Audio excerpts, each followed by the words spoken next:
Hello everybody and welcome to this playthrough for Rookie Division with the tournament win for the qualifying round in Desert Dunes tournament. Video is sponsored by Gold Flash and Playdemic. Make sure that you do subscribe to the channel and also hit the thumbs up button and turn on the notifications. You can get the ultimate tournament guides by going to patreon.com/golfclashtommy, link directly in the description down below. Follow the info box on the right hand side to get the club distance adjustment, the elevation adjustment, also what ball and club type I suggest you to play with. Have in mind that those are all suggestions. You don't have to follow what I do suggest, but there is always a plan behind it. Let's go to hole number 1.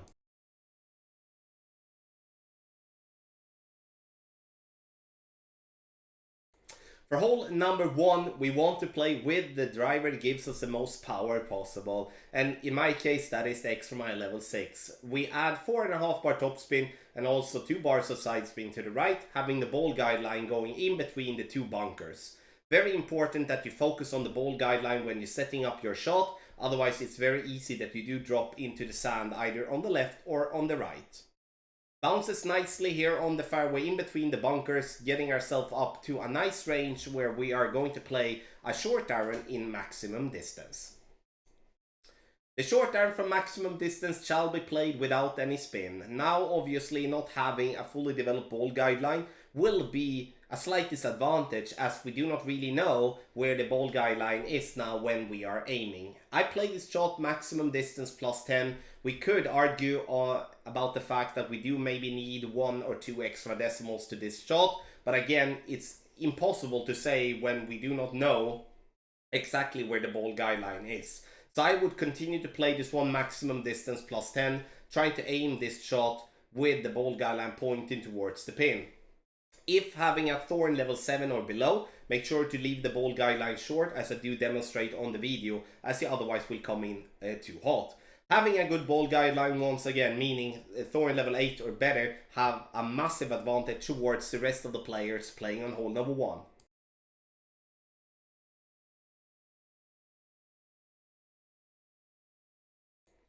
Hole number 2, I'm gonna go for a rough bump. We are going to play with the top of the inner ring by the edge of the rough line with the ball guideline going through the hole. As you will see, I'm not using any spin whatsoever, and that's what we're gonna do. So it's a very simple adjustment here for this shot. Medium distance, minus 5% elevation, and I'm playing with one of the cheapest balls there is, which is called a Marlin ball. Adjust 2.2 rings, and then we're gonna try to hit perfect.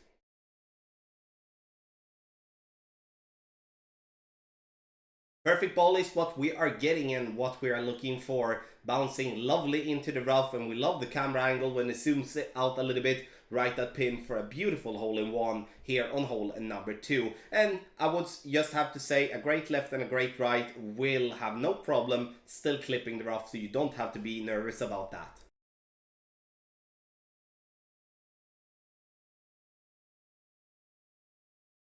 For hole 3, we're gonna play with a katana and the driver that gives us the most power possible as a start.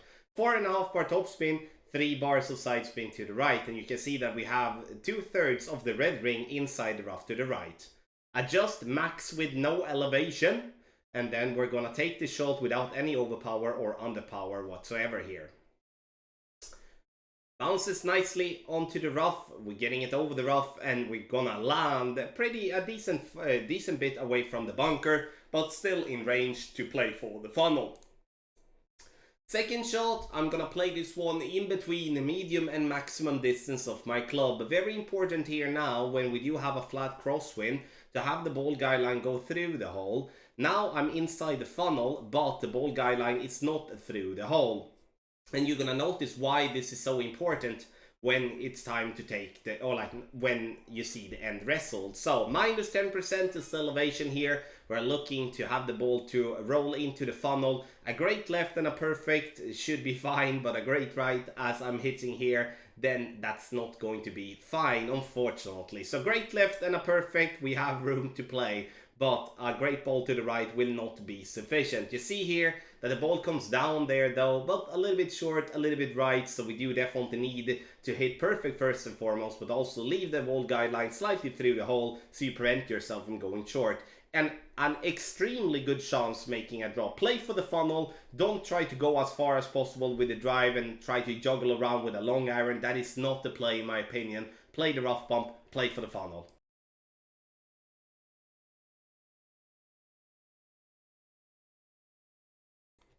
For hole number 4, I'm going to use the backbone level 8. And here I'm looking to have the without spin, having the half of the red ring inside the rough with a second bounce approximately 1 green square before the pin. Once that is done, I will apply spin. And the spin that I'm gonna apply here is 3.5 bar of backspin and half a bar of side spin to the right. Maximum distance with a 35% over adjustment is what I'm looking for here with a power 0 ball, which is the Marlin. So we're trying to keep it very cheap when it comes to the place on the par 3s.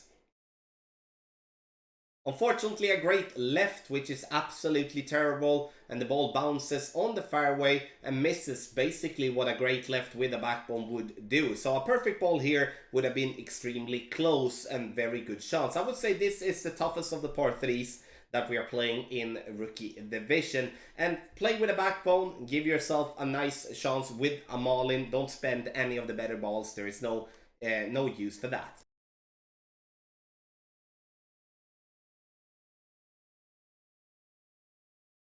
For hole number 5, I want us to play with the big topper here. Use as much topspin possible and also 1 bar of left spin. Ball guideline pointing straight down the fairway. Adjustment, maximum distance, no elevation, and then it's time to take our shot. I would recommend that if you play with a big topper level 3+, play with a power 2 ball. If you play with a big topper level 1 or level 2, use a power 3 ball to prevent yourself from having to go with overpower. Sure, if you still have no issues going with overpower, then you can use basically whatever ball possible for this type of shot. 359, and the simple part with this one here is now we can play from absolute minimum distance.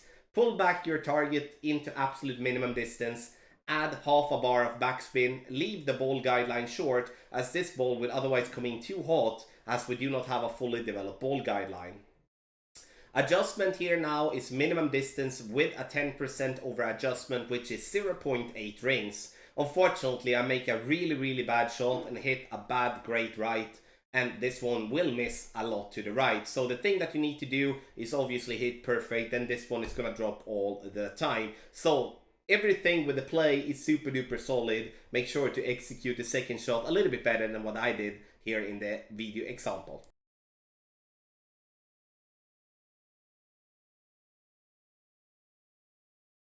Hole number 6, we're gonna play with the big topper, and here I'm using max topspin and focusing just clearly to have the ball guideline to go straight down the fairway. Adjustment is gonna be maximum distance plus 10, and once you have adjusted, you shall push up to max. This shot you can play with whatever big topper level you may have. Obviously, a higher level big topper is going to be easier to handle as you're gonna get further up there on the fairway. But as we do push up to max after our adjustment, we shouldn't be concerned about the distance after a shot with a big topper level 1.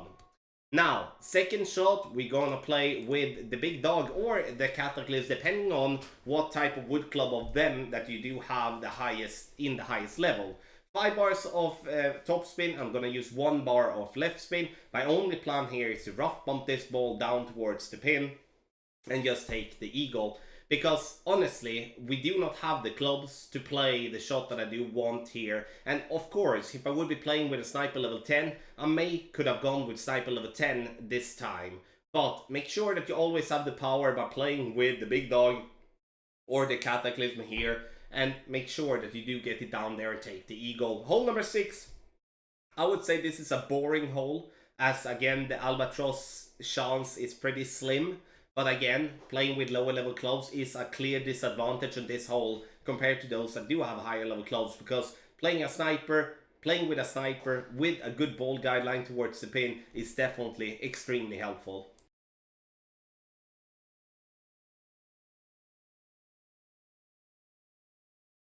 For hole number 7, we're gonna play on the left hand side, taking the advantage of the slope, pushing the ball left to right. 3.5 bar backspin, and I'm using in this case 1 bar of side spin to the left. Now, my focus here is on the second bounce to be just at the beginning of the fringe. And it looks like the ball is going to miss to the left, but that it will not. And I would actually argue towards the fact that I think we should aim so a little bit more to the right with our target. So because now when we do adjust, we adjust up on the hill and we'll push the ball more to the right. So to compensate for that, we need to start a little bit more right. I liked how the speed is, and we are just approximately 1.5 cup to the right. Good chance though, it's a bit finicky, but I do think this is the best chance for us to drop on hole number 7.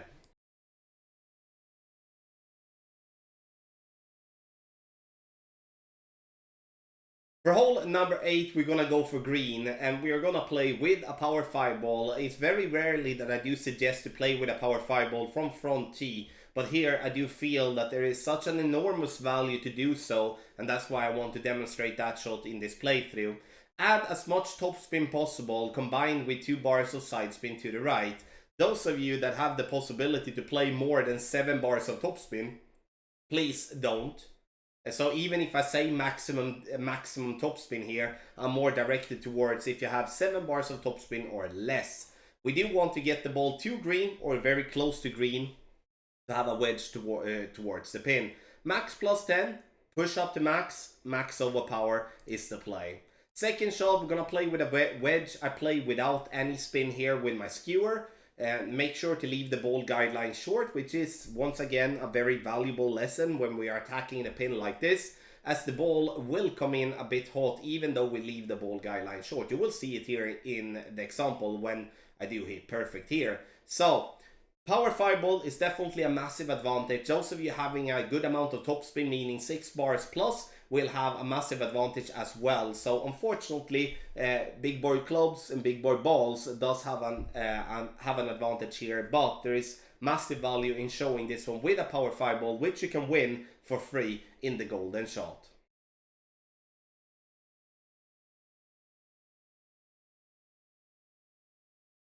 For hole number 9, we shall start just before it turns into +1. Red ring by the rough line, and we shall adjust maximum distance, no elevation. 2 bars of side spin to the right and 3 bars of topspin. Once you have adjusted, you push up to max, and then we apply full curl to the right and 1 ring of overpower. 1 ring of overpower is basically just so you see the needle starts to shaking, and even if you hit a great left or a great right, you shall not be alarmed, as you do play with a very accurate club, and then a great ball wouldn't make that much of a difference. Second shot, we play with the sniper, regardless of what level you're playing, you're having it in. We do want to use in the end 1 bar of side spin to the right. And topspin wise, we should be using topspin that is approximately 2 bars of topspin. You can see that the ball guideline going through the hole, which somewhat shows us, okay, this one is gonna go a little bit too hot. But that is because we want to compensate for the crosswind and headwind that we're gonna have. So we need to make sure that the ball guideline go through the hole, and based on the result that we're having here now, we need to let the ball guideline go through the hole even more. Medium distance with a 25% over adjustment is what I'm using, and we are close but not really there. So make sure that the ball guideline go through the hole, add a little bit extra compared to what I adjust here, then you're gonna have a good chance on hole 9. Thank you so much everybody for watching this playthrough for Rookie Division with the tournament win for the qualifying round here for the Desert Dunes tournament in Golf Clash the Game. Video sponsored by Golf Clash and Playdemic. Thank you so much for watching, and good luck in your Golf Clash game.